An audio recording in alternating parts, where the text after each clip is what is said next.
امروز اومدم تا راجع به یه محصول خیلی پرکاربرد و پرطرفدار از برند الف صحبت کنم. از اونجایی که ما همیشه زیبایی پوستمون واسمون اهمیت داره و یه انتخاب مناسب میتونه زیبایی و جذابیت پوستمون و همینطور میکاپ روزانمون رو چندین برابر کنه، پس باید در انتخاب کرم پودرمون خیلی دقت داشته باشیم و کرم پودری رو انتخاب کنیم که مناسب پوستمون باشه و همینطور از کیفیت بالایی برخوردار باشه که به پوستمون آسیب نرسونه. کرم پودر ساتین الف یک کرم پودر مایع از برند آمریکایی الف هست که نه تنها ظاهری بسیار طبیعی و صاف به پوست شما میبخشه، بلکه باعث آبرسانی پوستتون هم میشه. این محصول محبوبیت زیادی در میان افراد مختلف داره، به ویژه علاقه‌مندان به آرایش‌های طبیعی و نچرال.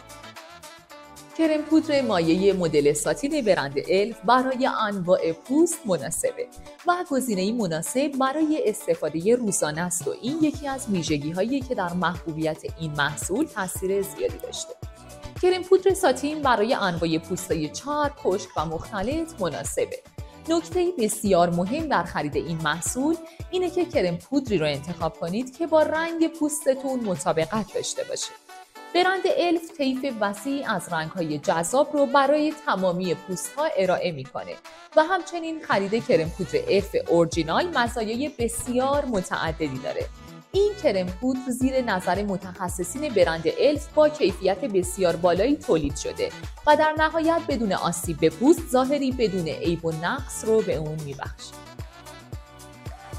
از مزایای دیگه کرم پودر ساتین میتونیم به این موارد اشاره کنیم: پوشش متوسط تا کامل حتی ناهمواری‌ها و رنگ‌های ناهمگون پوست، ایجاد پوستی صاف و درخشان با روکش نیمه مات و ساتن، ماندگاری بالا بر روی پوست در تمام روز بدون ایجاد جوش و آسیب، بافت سبک بدون احساس سنگینی بر روی پوست، وگان بودن ترکیبات این کرم پودر و عدم انجام تست‌های حیوانی، طیف گسترده‌ای از رنگ‌های جذاب برای رنگ پوست‌های مختلف.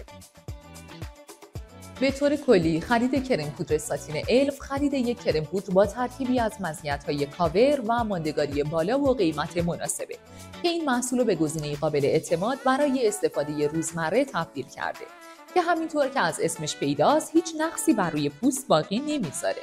این کرم پودر دارای تاییدیه FDA و استانداردهای مقررات آرایشی اتحادیه اروپا و همچنین کرم پودر ساتین بر پایه آب طراحی شده و فاقد روغن، چربی و دیگر مضرات برای پوسته مثل پارابن، سیلیکون و الکل. نحوه استفاده از این کرم پودر هم به این صورته که با رعایت چند نکته ساده میتونید بهترین نتیجه را از مصرف این کرم پودر دریافت کنید. ابتدا پوست خودتون رو با شوینده مناسب تمیز کنید. اگه تمایل دارین که ظاهر بهتری پس از مصرف کرم پودر ساتین الف داشته باشین و ماندگاری بیشتری رو تجربه کنین، از پرایمر مناسب پیش از مصرف این محصول استفاده کنید. در نهایت با استفاده از اسفنج آرایشی یا براش مخصوص کرم پودر رو روی پیشانی، گونه، چانه، فک و بالای گردن و به طور کلی در همه نواحی صورت بمالید و با استفاده از ابزار مخصوص بلند کنید تا به پوست یک دست یا ظاهری طبیعی و صاف برسید که از کاور نیمه مات این محصول محبوب حاصل میشه.